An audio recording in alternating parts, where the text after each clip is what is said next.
അമ്മയുടെയും മകളുടെയും ദാരുണ മരണത്തിൻ്റെ ഞെട്ടലിൽ മാണൂർ ഗ്രാമം ഇന്നലെ രാവിലെ 7ഓടെയാണ് പറക്കുന്നിലെ അനിതകുമാരിയുടെ വീടിന് മുൻവശത്തെ മരത്തിൽ കൈഞ്ഞരമ്പ് മുറിച്ച ശേഷം തൂങ്ങിയ നിലയിൽ നാട്ടുകാർ കണ്ടെത്തിയത്.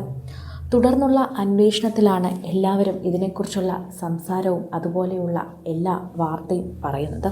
തുടർന്നുള്ള അന്വേഷണത്തിൽ വീടിന് മുൻവശത്തെ വീപ്പയിൽ വെള്ളത്തിൽ മുങ്ങി തലകീഴായി നിൽക്കുന്ന നിലയിൽ മകളെയും കണ്ടെത്തി.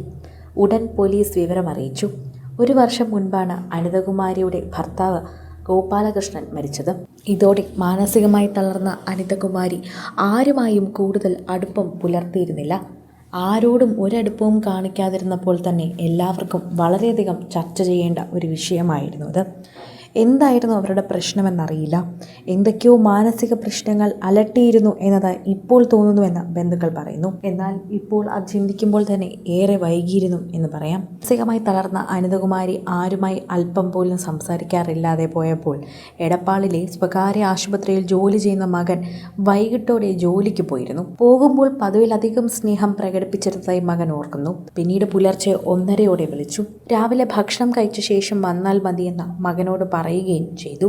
രാവിലെയാണ് ആ ദുരന്ത വാർത്ത നാട്ടുകാരെയും ബന്ധുക്കളെയും തേടിയെത്തുന്നത്. മകനും ബന്ധുക്കൾക്കുമായി എഴുതിയ ആത്മഹത്യക്കുറിപ്പ് വീടിനകത്തു നിന്ന് പോലീസ് കണ്ടെടുത്തു.